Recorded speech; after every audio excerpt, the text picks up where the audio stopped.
Hello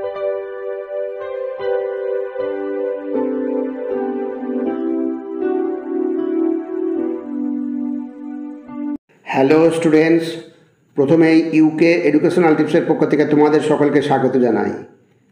Kalyani ইউনিভার্সিটির 4th সেমিস্টারে রাষ্ট্রবিজ্ঞান মেজর স্টুডেন্টসদের জন্য রাষ্ট্রবিজ্ঞান সাজেশন হিসাবে মেজর পেপার 5 আন্তর্জাতিক সম্পর্কের দ্বিতীয় অধ্যায় আন্তর্জাতিক সম্পর্কের মহান বিতর্ক থেকে বেশ কয়েকটি ভেরি ইম্পর্ট্যান্ট কোশ্চেন অ্যান্সার আজকের ভিডিওতে আলোচনা করা হয়েছে। সুতরাং স্টুডেন্টস, তোমরা ভিডিওটি শুরু থেকে শেষ পর্যন্ত প্রত্যেকটা প্রশ্নোত্তর গুরুত্ব সহকারে লক্ষ্য করো এবং তৈরি করে নাও। এগুলি তোমাদের সেমিস্টার পরীক্ষা বিশেষভাবে হেল্প করবে। প্রথমে আমরা দেখি সংক্ষিপ্ত প্রশ্নোত্তরের প্রথম প্রশ্ন। আন্তর্জাতিক সম্পর্ক অধ্যয়নে প্রথম মহান বিতর্কর ধারণার যে কোনো দুজন প্রবক্তার নাম লেখো। তাহলে দুজন প্রবক্তার নাম হচ্ছে রাষ্ট্রবিজ্ঞানী E.H. কার এবং হ্যান্স মর্গেনথাউ।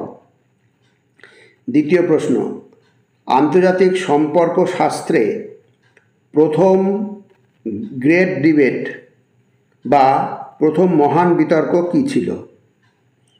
প্রথম গ্রেট ডিবেট বা প্রথম মহান বিতর্ক কী ছিল?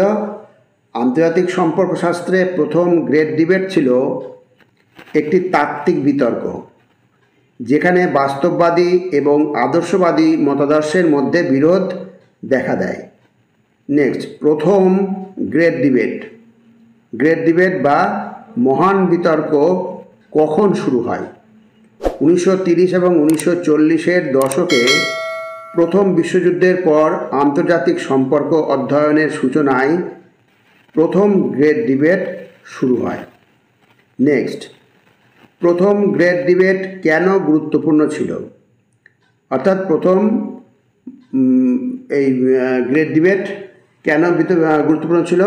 প্রথম গ্রেট ডিবেট আন্তর্জাতিক সম্পর্ককে একটি একাডেমিক শাস্ত্র হিসাবে প্রতিষ্ঠিত করে এবং এর তাত্ত্বিক ভিত্তি নির্মাণে সহায়ক হয়।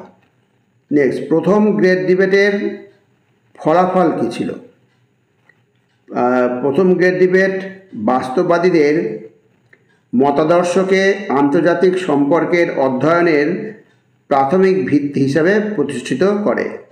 প্রত্যেকটা ভেরি ইম্পর্টেন্ট প্রশ্ন, অর্থাৎ প্রত্যেকটা তোমরা খুব গুরুত্ব সহকারে রেডি করে রাখবে। প্রচুর প্রশ্ন অবজেক্টিভ, তার মধ্যে থেকে বেছে কিছু দেওয়া হয়েছে, অর্থাৎ তোমাদের এটা বেশি করে না করলে তোমরা কমন পাবে না। নেক্সট দেখো 6 নম্বর, প্রথম গ্রেট ডিবেট বা প্রথম মহান বিতর্ক আন্তর্জাতিক সম্পর্কের ভবিষ্যৎ অধ্যয়নে কিভাবে ভূমিকা রাখে? প্রথম গ্রেট ডিবেট আন্তর্জাতিক সম্পর্কের তাত্ত্বিক ক্ষেত্রের প্রসার ঘটায় এবং ভবিষ্যতের ডিবেট যেমন নব্য বাস্তববাদ বনাম উদারবাদের ভিত্তি তৈরি করে। নেক্সট, প্রথম গ্রেট ডিবেটের সময় কোন ঐতিহাসিক ঘটনার উপর প্রভাব ফেলেছিল? প্রথম বিশ্বযুদ্ধ এবং এরপরে জাতিসংঘের ব্যর্থতা প্রথম গ্রেট ডিবেটের উপর গভীর প্রভাব ফেলে। নেক্সট, প্রথম গ্রেট ডিবেটে বা প্রথম মহান বিতর্কে বাস্তববাদীরা কি যুক্তি দিয়েছিলেন? প্রথম গ্রেট ডিবেটে বাস্তববাদীরা যুক্তি দিয়েছিলেন যে আন্তর্জাতিক রাজনীতির মূল ভিত্তি হল ক্ষমতা ও স্বার্থ এবং রাষ্ট্র সর্বদা তাদের নিরাপত্তা ও সার্বভৌমত্ব রক্ষায় মনোযোগী থাকে। নেক্সট 9 নম্বর প্রশ্ন, বাস্তববাদীরা প্রথম গ্রেট ডিবেটে আদর্শবাদীদের কোন দিকটি সমালোচনা করেন? বাস্তববাদীরা আদর্শবাদীদের ইউটোপিয়ান চিন্তাভাবনা এবং বাস্তব জীবনে রাজনীতির প্রতি তাদের দূরদর্শিতার অভাব সমালোচনা করেন। নেক্সট, দ্বিতীয় গ্রেট ডিবেট কী ছিল? দ্বিতীয় গ্রেট ডিবেট অর্থাৎ দ্বিতীয় মহান বিতর্ক ছিল পদ্ধতিগত বিতর্ক, যেখানে ঐতিহাসিক বর্ণনামূলক পদ্ধতির সমর্থকদের সঙ্গে বৈজ্ঞানিক বা আচরণগত পদ্ধতির সমর্থকদের মধ্যে মতবিরোধ দেখা দেয়। পরবর্তী প্রশ্ন, দ্বিতীয় গ্রেট ডিবেট কবে শুরু হয়েছিল? দ্বিতীয় গ্রেট ডিবেট 1950 এবং 1960-এর দশকে দ্বিতীয় বিশ্বযুদ্ধের পর আন্তর্জাতিক সম্পর্কের গবেষণার পদ্ধতির উপর শুরু হয়। নেক্সট, দ্বিতীয় গ্রেট ডিবেট কেন গুরুত্বপূর্ণ ছিল? দ্বিতীয় গ্রেট ডিবেট আন্তর্জাতিক সম্পর্ক গবেষণার পদ্ধতিগত ভিত্তি প্রসারিত করে এবং একাডেমিক গবেষণায় বৈজ্ঞানিক পদ্ধতির গুরুত্ব প্রতিষ্ঠা করে। ভেরি ভেরি ইম্পর্ট্যান্ট, সব কটা প্রশ্নই ইম্পর্ট্যান্ট, খুব ভালো করে রেডি করে রাখবে। নেক্সট, দ্বিতীয় গ্রেট ডিবেট আন্তর্জাতিক সম্পর্ক তত্ত্বে কী পরিবর্তন এনেছিল? দ্বিতীয় গ্রেট ডিবেট আন্তর্জাতিক সম্পর্কের গবেষণাকে আরও বৈজ্ঞানিক, পদ্ধতিগত এবং তত্ত্বভিত্তিক করে তোলে। নেক্সট, দ্বিতীয় গ্রেট ডিবেটের দীর্ঘমেয়াদী প্রভাব কী? দ্বিতীয় গ্রেট ডিবেট গবেষণায় পদ্ধতিগত বৈচিত্র্য আনে। দ্বিতীয় গ্রেট ডিবেট গবেষণায় পদ্ধতিগত বৈচিত্র্য আনে এবং ভবিষ্যতের গবেষণায় বৈজ্ঞানিক পদ্ধতির ভূমিকা প্রতিষ্ঠা করে। পরবর্তী প্রশ্ন, দ্বিতীয় গ্রেট ডিবেটের সময় কোন বৈজ্ঞানিক পদ্ধতির উদ্ভব ঘটে?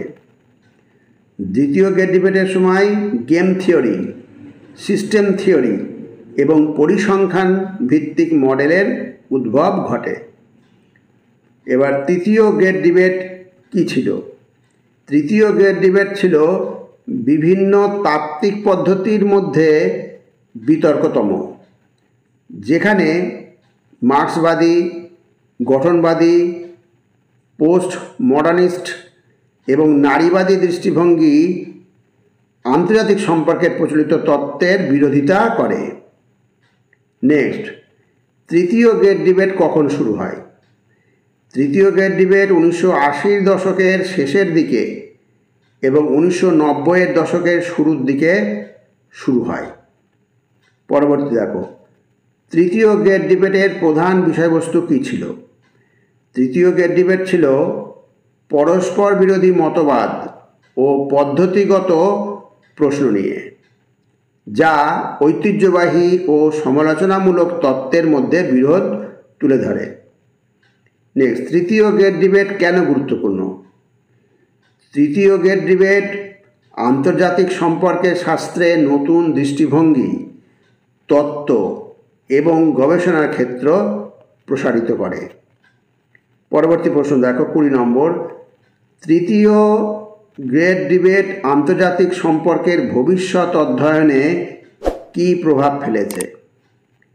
তৃতীয় গ্রেট ডিবেট অন্তর্ভুক্তিমূলক এবং বহুমাত্রিক পদ্ধতির গুরুত্ব বাড়িয়ে দেয় এবং সমালোচনামূলক তত্ত্বকে মূল ধারায় নিয়ে আসে। নেক্সট, নারীবাদ তত্ত্ব তৃতীয় গ্রেট ডিবেটে কী ভূমিকা রাখে? নারীবাদ তত্ত্ব আন্তর্জাতিক সম্পর্কের ক্ষেত্রে লিঙ্গভিত্তিক বৈষম্য এবং পুরুষতান্ত্রিক দৃষ্টিভঙ্গি তুলে ধরে। পরবর্তী প্রশ্ন, মার্ক্সবাদ তৃতীয় গ্রেট ডিবেটে কী অবদান রাখে? মার্ক্সবাদ তৃতীয় গ্রেট ডিবেটে কী অবদান রাখে? মার্ক্সবাদ আন্তর্জাতিক সম্পর্কের অর্থনৈতিক ও শ্রেণী কাঠামোর ভূমিকা বিশ্লেষণ করে এবং পুঁজিবাদী ব্যবস্থার সমালোচনা করে। পরবর্তী 23 নম্বর, গঠনবাদ কিভাবে তৃতীয় গ্রেট ডিবেটে ভূমিকা রাখে? গঠনবাদ দাবি করে যে আন্তর্জাতিক সম্পর্ক সামাজিকভাবে নির্মিত এবং রাষ্ট্রের পরিচিতি ও ধারণা বৈশ্বিক রাজনীতিকে প্রভাবিত করে।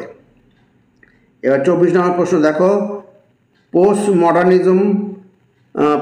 মডার্নিজম তৃতীয় গ্রেট ডিবেটে কী যুক্তি দেয়?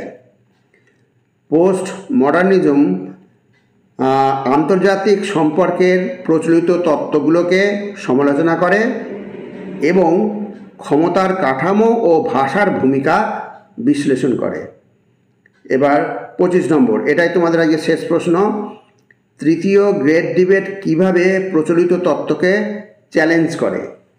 তৃতীয় গ্রেট ডিবেট প্রচলিত তত্ত্বের ক্ষমতা ও নিরাপত্তার উপর অতিরিক্ত জোর দেওয়ার বিপরীতে নৈতিকতা, সামাজিক কাঠামো এবং ভাষার ভূমিকা তুলে ধরে।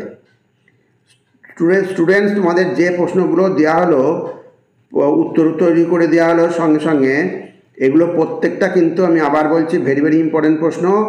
অতএব তোমরা এগুলো অতি অবশ্যই রেডি করে নিও। এগুলো তোমাদের আগামী সেমিস্টার পরীক্ষায় বিশেষভাবে তোমাদের কাজে লেগে যাবে। যাই হোক স্টুডেন্টস, ভিডিওটা যদি ভালো লাগে অবশ্যই সাবস্ক্রাইব করো, এর সাথে একটা লাইক দিও এবং তোমার ফ্রেন্ডসদের মধ্যে ভিডিওটি শেয়ার করো।